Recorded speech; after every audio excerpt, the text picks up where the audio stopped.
una don hear o. Hello there. Thank you so much for joining me. Good afternoon to you. Good morning to you. Good evening to you from wherever you're watching from. And yes, this is Mayegun Live.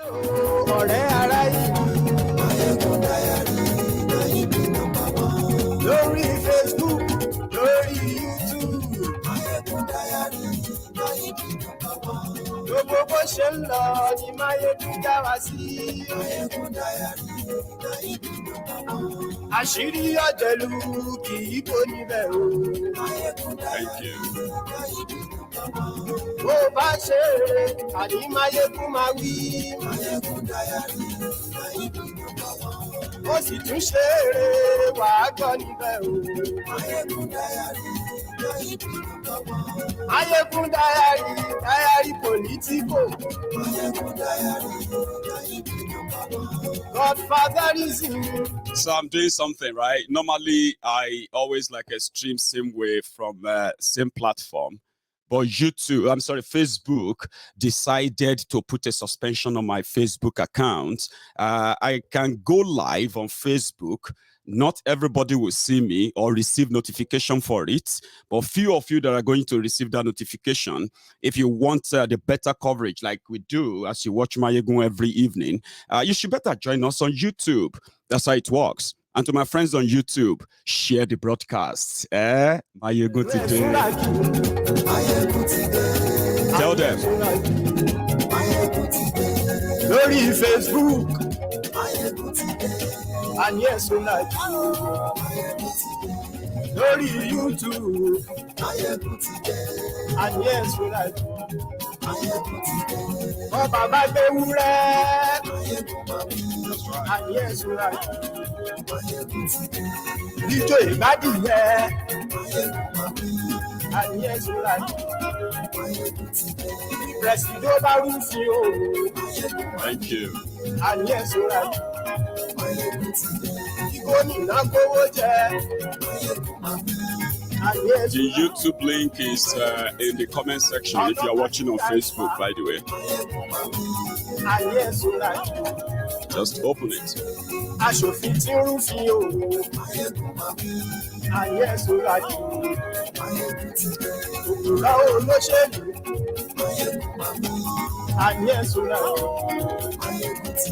Ọ̀jẹ̀lú ẹ̀ súnrakì. Thank you. And yes, we like.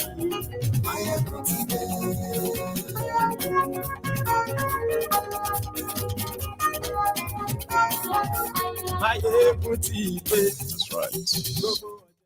Thank you very much for joining me from wherever you are watching from. And this is Mayegun Live. And if you have actually probably, took your time to read the caption of the broadcast, including the description as well, you can bring yourself in tune into what I'm going to say on this program tonight from wherever you are watching from. Remember, share it first before you settle down. Drop your own offerings. The offering is like the video. Share it before you settle down. But let me give you an highlight of what we are going to be talking about tonight. Yes, Nigeria electricity grid collapsed again and again.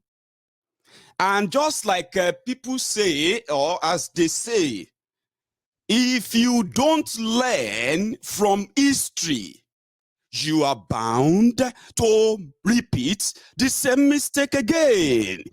Buhari was meant to be part of the error of history in Nigeria, but he was empowered again to repeat the same calamity he is known for, failure. The first time that the Nigerian electricity collapsed was way back in 1985. And guess who was in charge of Nigeria then? No other person than the same Muhammadu Buhari.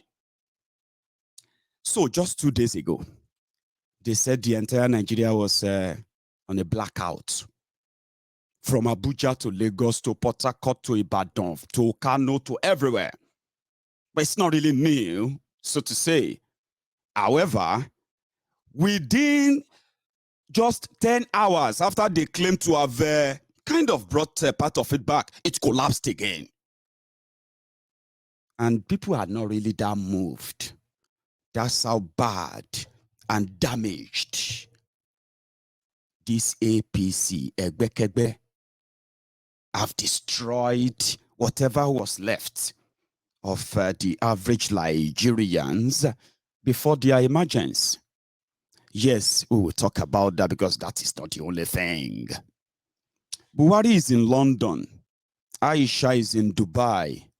And the mumus back in Nigeria are praying for them, for God and Allah protection over them and their family while they wallow in the shithole.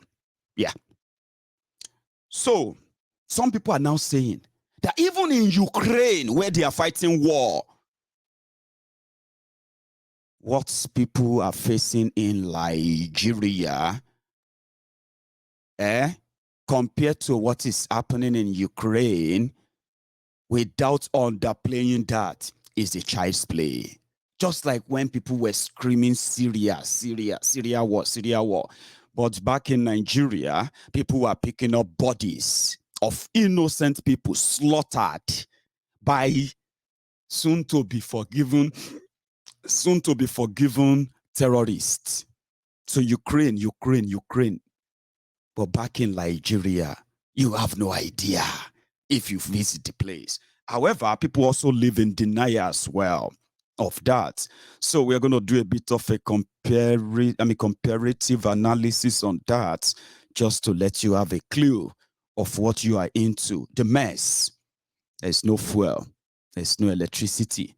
ASU is on strike. Police are also going on strike. Then boom, a discovery that many of you didn't pay attention to.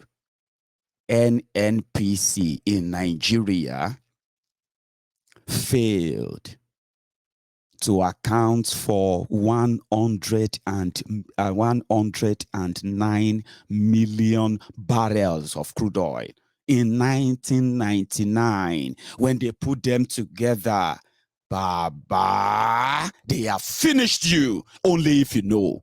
But what do you know? Including the current fuel scarcity, as they say, it is meant to enrich some and impoverish more, enrich few and impoverish others. And guess what? That is the bracket that a majority of us fall into. And I'm going to explain when we get to that part. I've been told that your diesel is now over 700 naira per liter. You are just starting. They defrauded you. They stole over $2 billion. Just like that. Bunkering activity has increased in Niger Delta region under these criminals because it is now a big business.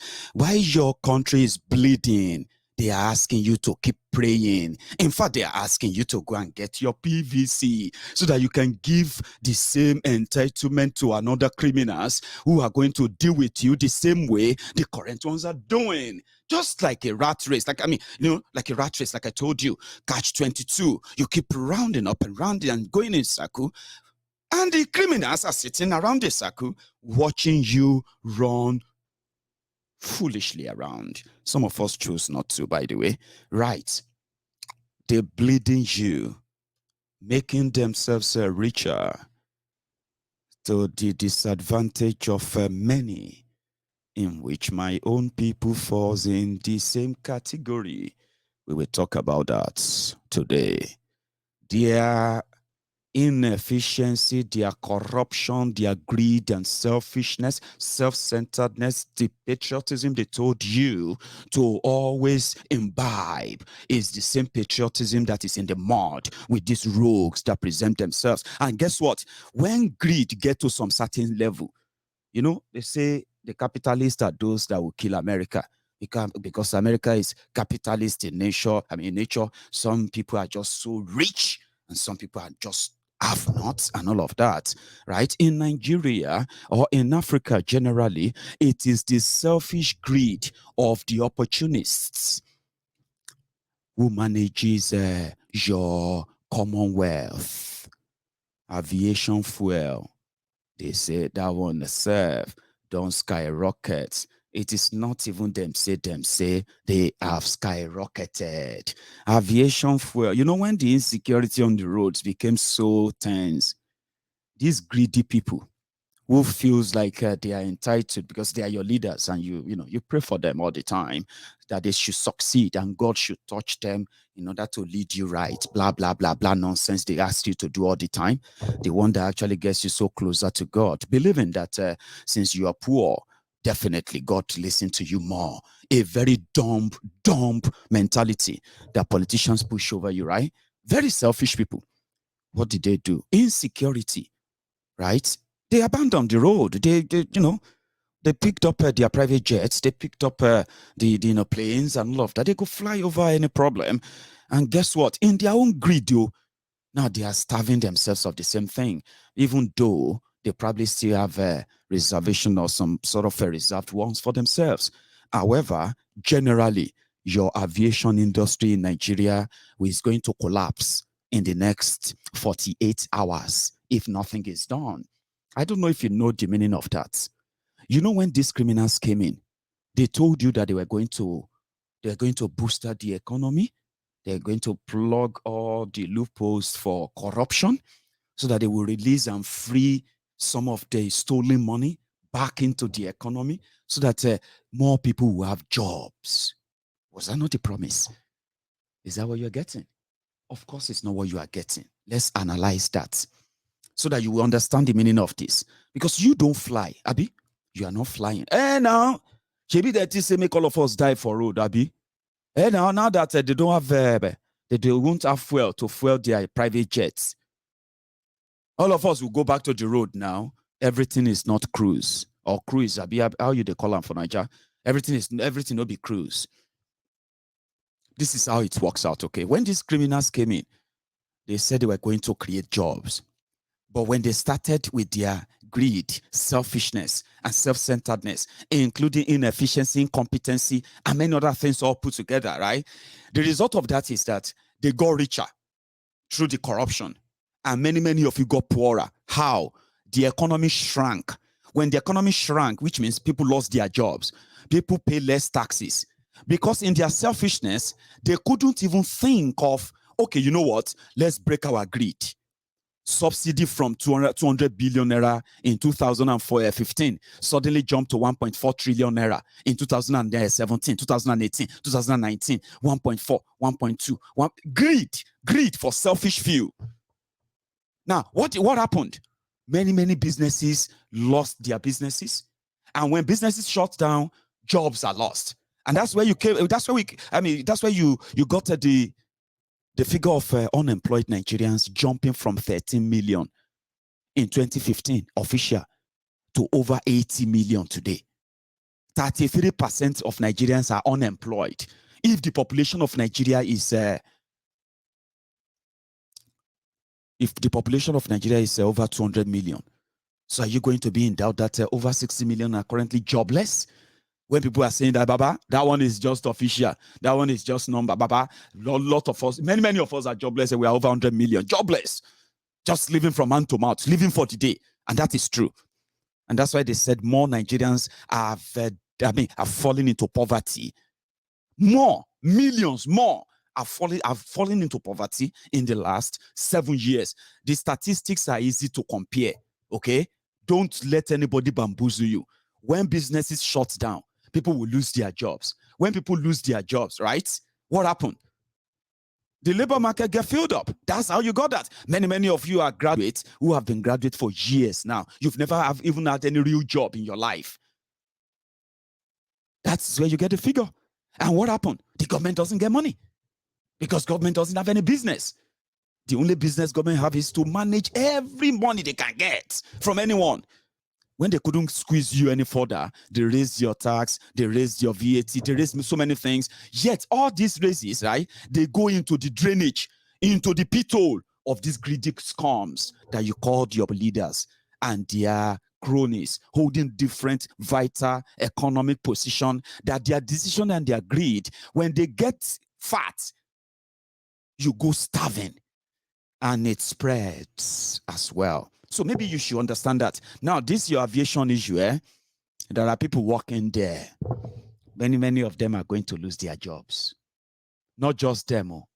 Now, you have heard that even though all this while, many people have been struggling and struggling and struggling. However, they kind of still have some sort of, hope because they have a job. There are people who have been receiving half salary. Some people have not been paid regularly in the last 5 years, but they still know that, well, they are owing me because they have nothing else or nowhere else to go.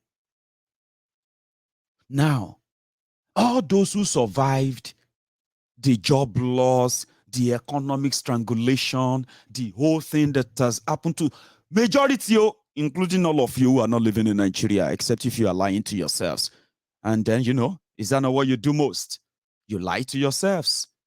I'm better off. I'm comfortable. What about the other things you are not telling? You are living outside Nigeria. Tell yourselves the truth. In the last 5 years, what has happened to your own finances? What has happened to your own sleeps?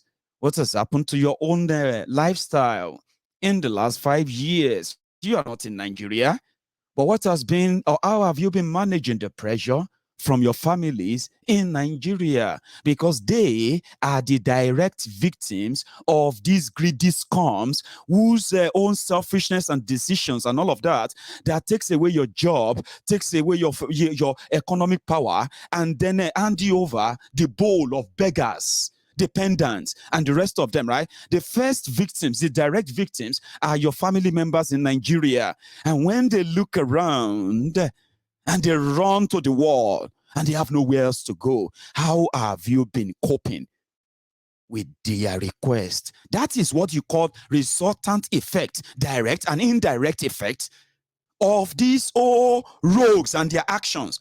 That is why you should pay attention more to all of this and stop this I don't care. I'm away from Nigeria. I will never send my money to them. How many of you say that publicly and you find it so difficult to really do when you are off camera? Do you really have that courage to ignore the phone calls of your family members in distress? Have you been ignoring them genuinely? And since you have been ignoring them, have you actually been having a sound sleep that you thought you were going to have? Now, that is, if you don't want to live in denial, you are going to be following me right now to know the effect of all of this, because it's about to get worse.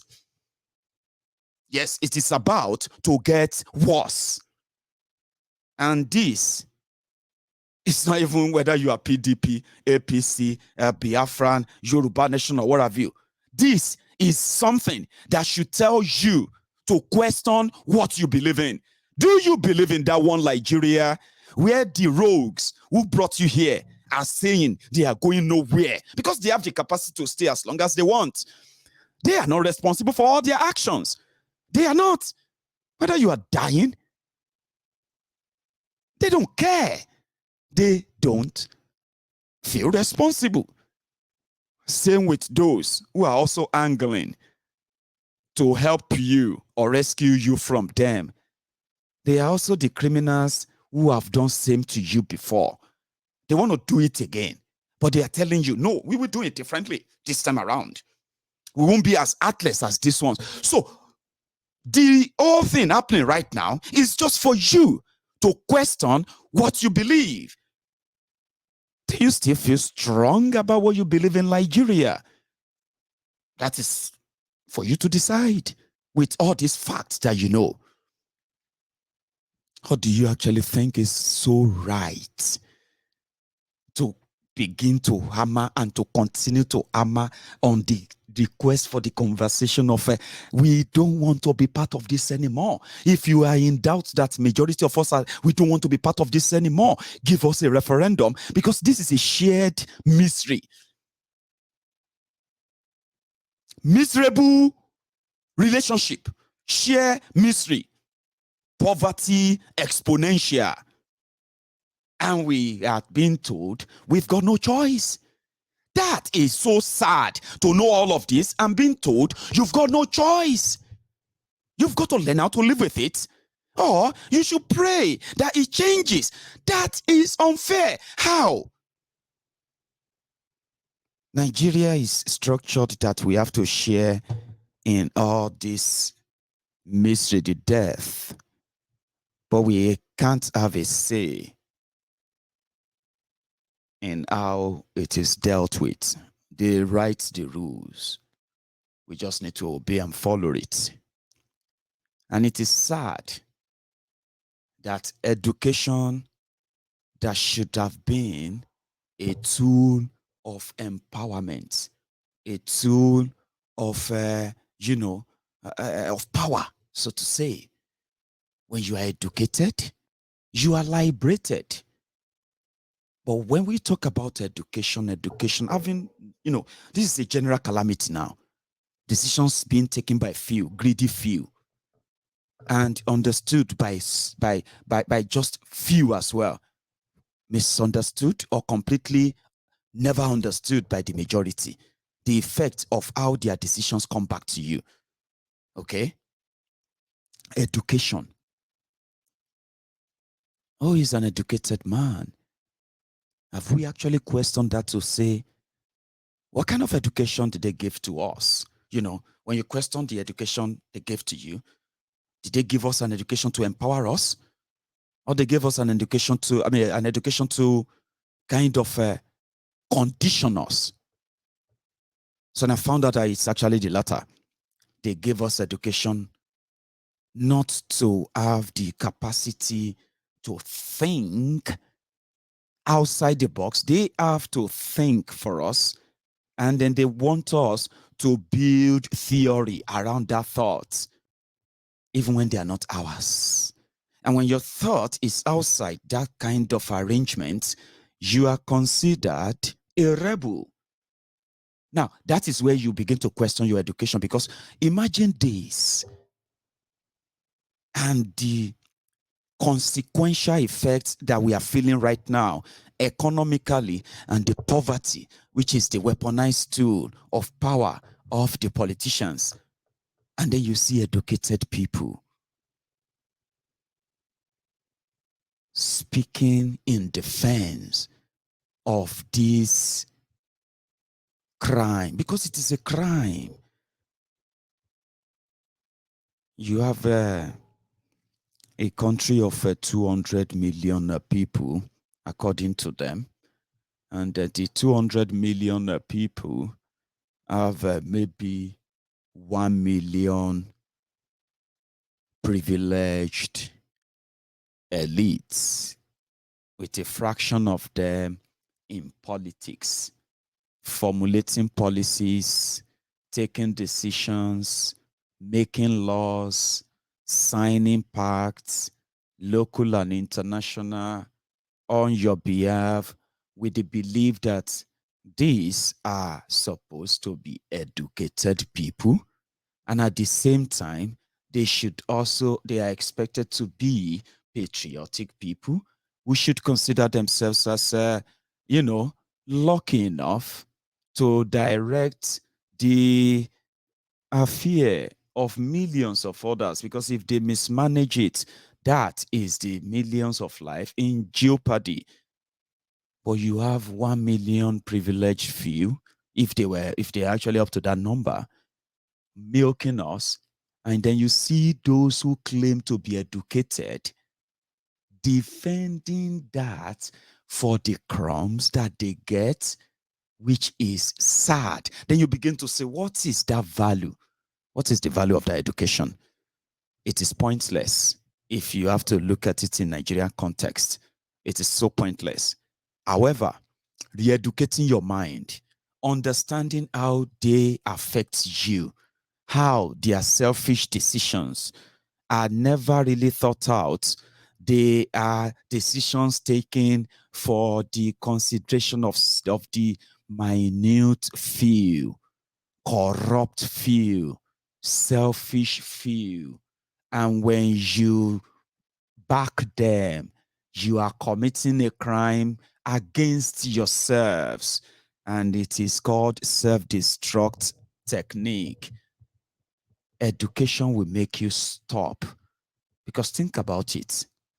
These rogues, they came in, they knew that you had no real functional refineries that could curb importation of fuel, right?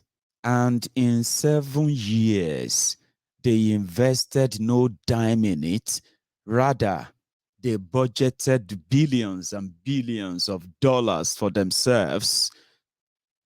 Oh man, my heart bleeds when I realize what what greed and selfishness can do to people, including the innocent, those innocently manipulated people. Oh man, right? You have no record of how much fuel you actually pump in Nigeria. You do not. 70% of your crude oil is being stolen, smuggled by the same people that were supposed to protect the same resources. How do you get away from that? Now, you have NNPC for 7 years. NNPC has declared zero profits. The only national oil company in the whole world that is running on deficits, because it is saddled with corrupt, selfish criminals who prefer to be called honorable men and women. Oh man, what a blasphemy. Yes. So let me tell you what happened. As Nigeria run into serious indebtedness, borrowing from just anyone they come in contact with, Nigeria's debt, foreign debt rose from somewhere around $30 billion, now hovering around over $80 billion, with the recently approved loans for Buhari and gang. The same money that they just take and loot. Nothing to show for it other than the blood of innocent people who have been slaughtered by the system, either by the terrorists with their guns from the Sahel, or by the terrorists in the tinted bulletproof vehicles with government plate numbers. Yes, they keep taking and taking. And by the end of this year, the debt of Nigeria will cross $110 billion. That will then put you in the basket of a completely finished country. Maybe by then you will likely have to ask yourself, what is it that is worth fighting for, holding on to, or even killing for in Nigeria? But yeah, that's what they have done. But what is the effect of that? What are they using that money for? I'll give you an example. And I will also give you an example of how that comes back to you. How you and you only pay for everything. If you don't have any money, you will pay with your life, your blood, your happiness, your sleep, your rest, your blood pressure. They will take it from you anyhow. Eventually, you will eventually pay with your life. If you have no idea, let me make you understand now. When these rogues came in, Nigeria as an import-dependent country, which imported most of the luxury that they have to convert and stress your naira in order to pay for them. Nigeria produces nothing or built on nothing other than collecting royalty and rent. Since that's who they are, they decided to also what? Just slaughter your naira. That's pretty much easier to do. Let us slaughter the naira. So they started with borrowings from China, borrowings from World Bank, borrowings and all of that from the European Union, raising different bond here and there, going into, say, a place called Sukuk. They took Islamic loan. They took everywhere they got to, they asked for money. So in a space of short time, Nigeria Naira crashed like never before. And today, your Naira is equivalent, well, we'll say 570 Naira is now equivalent to just $1. What did that do? It put further stress on those who have always been running the economy of Nigeria based on importation. Right. So they had to source for the forex that comes under strict and serious exchange terms and conditions. They were not protected. The dollars were meant for the minute few who had access to your commonwealth. Remember that, yeah? So when they did that, your economy started taking the hit for it. It started taking the hit for it. They said your inflation is 15%. How could you believe that? You were buying a bag of rice for 7,500 naira in 2015. Today, you are buying the same bag of rice, the same size, for somewhere around the 25,000 naira, 30,000 naira a bag. And somebody says he is an economist and he's telling you that inflation has gone up by just 15%, and you believe them. You were buying a sachet or a bag of sachet water, pure water, for 70 naira in 2015. And today you are paying about 300 naira for the same size of sachet water, the same bag of sachet water, and somebody is telling you that inflation has reduced and is now 13%, and you believe them. How don't you see the lies? You were buying a liter of petrol, right, for 87 naira in 2015. No refinery repaired, no new one built, yet you are buying the same liter of petrol for 167 naira today, 200 naira per liter today, 700 naira per liter for diesel, and somebody is telling you that inflation is coming down. It is now 15%, and you believe them. That's what they did. Your business started taking the hit for it. Businesses who couldn't survive that folded up. Many people ran into debt. So many people's health condition took a turn that many of them never recovered from up to this day. And that is why you would tell what an artless, corrupt, inefficient system or criminals in charge of your system. How do you see how that comes back to you? That's how it comes back to you. That's how it comes back to you. When you feel like, you don't need to see them packing your money with bags and all of that. Their policies are where they call kickback. People get hung in China for that. Do you know that? All these economic sabotage decisions that these criminals have been involved in for years, that have took a real hit on your own, on your different lives, in Nigeria and outside Nigeria. People get killed for that in China. But in Nigeria, they get honored with another bigger offices, which breaks hearts. You don't plant cassava and go back there in 7 months and believe that you are going to harvest a tomato. It doesn't work that way. That is how they affect you. I mean, it doesn't make any sense for the people who told you that they know the impact of petroleum in your economy. They do. And that is why they decided to enrich few at your own expense. And you know what the effect of that is that you will have to adjust the way you live. You have to adjust what you eat, what you feed your children. You have to adjust how many times you eat.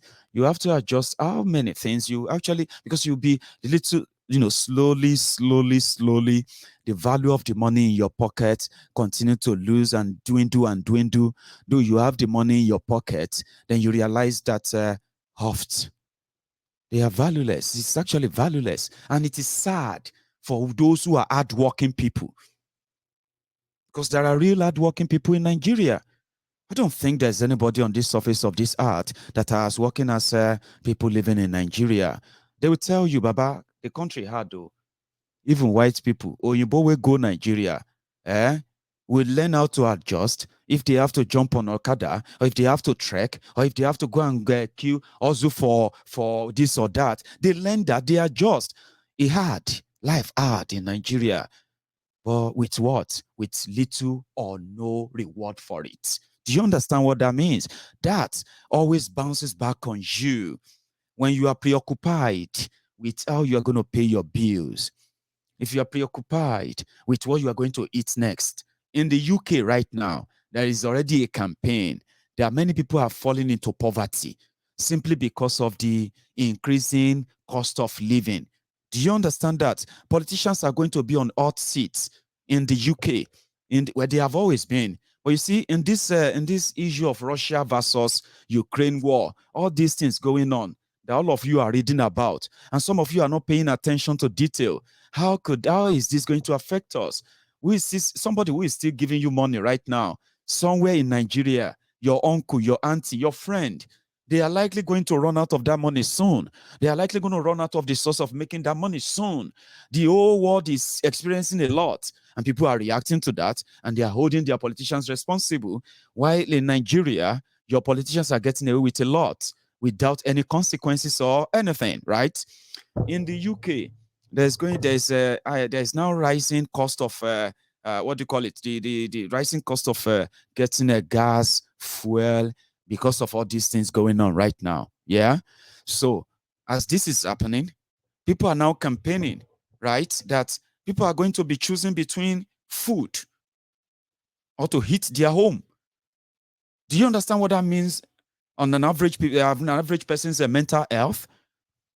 That's what I'm talking about. That they have died, they have destroyed us for us not to have critical thinking, how things affect us. And when you now figure it out, like, okay, maybe I won't be seriously affected. I can figure it, I can manage. What about